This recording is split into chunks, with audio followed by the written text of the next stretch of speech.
I was trying to figure out what made Divinity Original Sin 2 more vibrant, more exciting to play than Solasta, even though I prefer the 5th edition rule set and game mechanics over whatever Divinity Original Sin 2 did. But I also enjoy Pathfinder 2e more than more than Dungeons and Dragons 5th edition.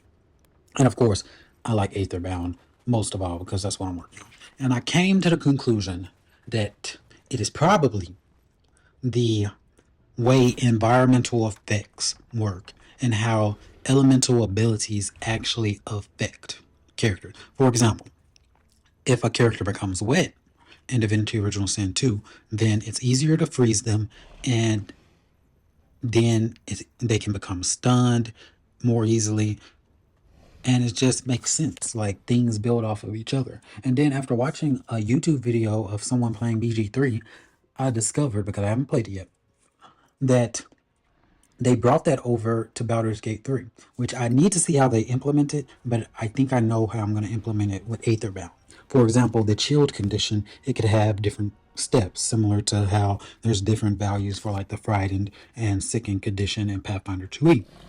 So chilled 1 could be your movement speed is reduced by this much, and you have weakness X to cold damage. That's good. And you take X penalty to saves against ice spells or spells with the water trait, something like that. But I think water and ice are going to be different things, have different traits, because I can have water attacks give the wet condition, and then wet could be weakness to cold and electricity, or I can just make it electricity per se instead of cold, because I already have chilled for cold, and it's not necessary that it does both of them. And then instead of just a flat persistent, well, a die roll for persistent fire damage, I can give certain spells the burned condition or the burning condition, which is it adds a little flair than just having them say, oh, you just take persistent fire damage and you roll for that. I'd rather just like Pathfinder or Paizo, because they're behind Pathfinder, took out the die roll for being blessed. I can take out the die roll for persistent damage. Just go that step further, and it'll just be a flat value that you take in damage equal to the burning condition value. So I'm excited that I made it that far. And another thing that I realized, because I transitioned from working on the fighter, the barbarian and bard are done for now, but I'm going to go back to them later because I'm learning new things as I develop the system. I made a Reddit post and they gave me some valuable insights, some links to go to, things to read, YouTube video. I'm just learning as I'm going. And right now I'm working on monster creation rules, like the guidelines from that, because I basically have to change the numbers around for the enemies in Pathfinder 2e. They already give an example. I can just take the level away from the proficiency for certain values and they're pretty much good, but I might as well start setting up the monster book, because I'm pretty sure I'm going to make some other changes as well. Like, for example, each monster will get stamina, and I'm going to have to make a chart for stamina. I can make that later on. I can just get the stuff that's already been done and adjust that before I continue and make new stuff.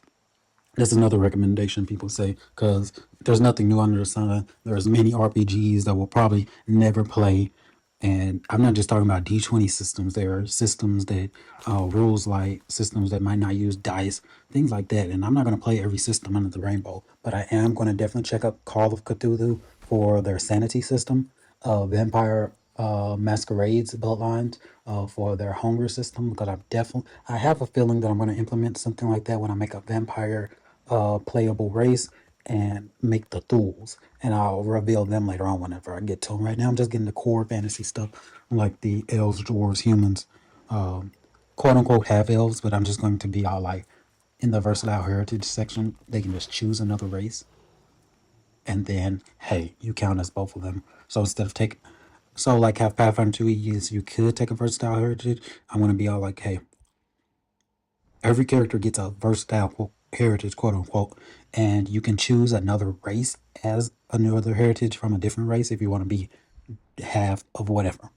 Also, you could just choose none of them and you get a free feat, and that feat can be changed at whatever level. So you don't just get a first feat, you just basically get a free feat slot for anything general class feat or whatever. And then every time you level up, if you meet a prerequisite, you can just retrain it.